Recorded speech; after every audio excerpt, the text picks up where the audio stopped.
আবহাওয়া নিয়ে কোনো স্বস্তির খবর এখনই দিতে পারছে না আবহাওয়া দপ্তর। এপ্রিল ও মে মাস জুড়েই থাকবে এমন পরিস্থিতি। দাবদাহ অব্যাহত থাকতে পারে আরও ৮ দিন। আবহাওয়া অফিস জানিয়েছে, বাতাসে জলীয় বাষ্পের উপস্থিতি ক্রমশ বৃদ্ধির কারণে গরমের তীব্রতা বৃদ্ধি পাচ্ছে। দুপুর 12টা থেকে 4টা পর্যন্ত সবাইকে বাইরে কম বের হওয়ার পরামর্শ দিয়েছেন আবহাওয়াবিদরা। সিলন ফ্যামিলি ব্লেন্ডের কড়ালিকার আর সতেজ স্বাদের পারফেক্ট ব্লেন্ডে স্বপ্নেরা মিলুক টানা। আমাদের হিটওয়েভ হবে এটা নিশ্চিত। হিটওয়েভ মানে তাপপ্রবাহ হবে এটা নিশ্চিত। এমনকি জুন জুলাই আগস্টও হয় যদি বৃষ্টিপাত কমে যায়। যদি আমরা জুন জুলাই আগস্ট সেপ্টেম্বরে 4 মাস আমরা বর্ষাকাল ধরি, বর্ষাকালে বৃষ্টি কম হলেও আমাদের মোটামুটি হিটওয়েভ থাকে। যদি বৃষ্টিপাতের পরিমাণ কমে যায়, আকাশের মেঘের আনাগোনা কমে যায়, 12টার কাছাকাছি থেকে প্রায় 4টা 5টা পর্যন্ত তাপের প্রবাহটা বেশি থাকে, হিটটা বেশি আসে তখন। তো ওই সময় একটু ধরেন আমাদের নিরাপদ স্থানে থাকার জন্য বা বাইরে না বের হওয়ার জন্য।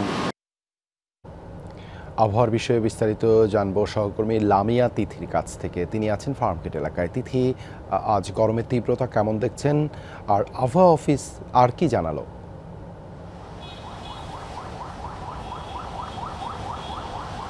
দেবাশিস, যদি বলি যে গত কয়েকদিন কিন্তু তীব্র গরমে বলতে গেলে সারা দেশের মানুষজনই বিপর্যস্ত, তাদের জনজীবন বিপর্যস্ত হচ্ছে।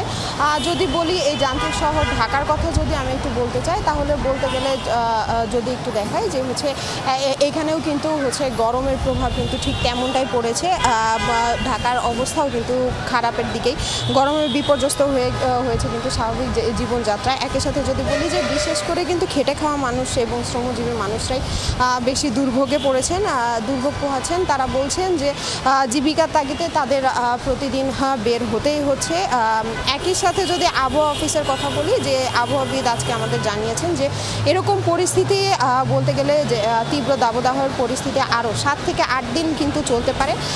একই সাথে তিনি আমাদের জানিয়েছেন যে বাইরে বের হওয়ার সময় বের হওয়ার পরে পর্যাপ্ত পরিমাণে পানি এবং লিকুইড জাতীয় তরল খাবার খাওয়ার জন্য, এবং বিশেষ করে ছোট শিশুদের প্রতি আলাদাভাবে যত্ন নেওয়ার জন্য বলেছেন। একই সাথে যদি বলি যে আবহাওয়া অধিদপ্তরের আবহাওয়াবিদ আমাদের আরও জানিয়েছেন যে যেই রোদ পড়েছে বা তীব্র তাপদাহের মধ্যে কিন্তু দুপুর 12টা থেকে বিকাল 4টা পর্যন্ত কিন্তু যতটা সম্ভব রোদটাকে এড়িয়ে চলার জন্য, এবং একই সাথে তরল জাতীয় খাবার বেশি করে খাওয়ার জন্য বলছেন। আর এরকম পরিস্থিতি থাকবে 7 থেকে 8 দিন, এমনটাই আমাদের জানিয়েছেন আবহাওয়া অফিস থেকে। দেবাশিস, ধন্যবাদ তিথি যুক্ত হবার জন্য।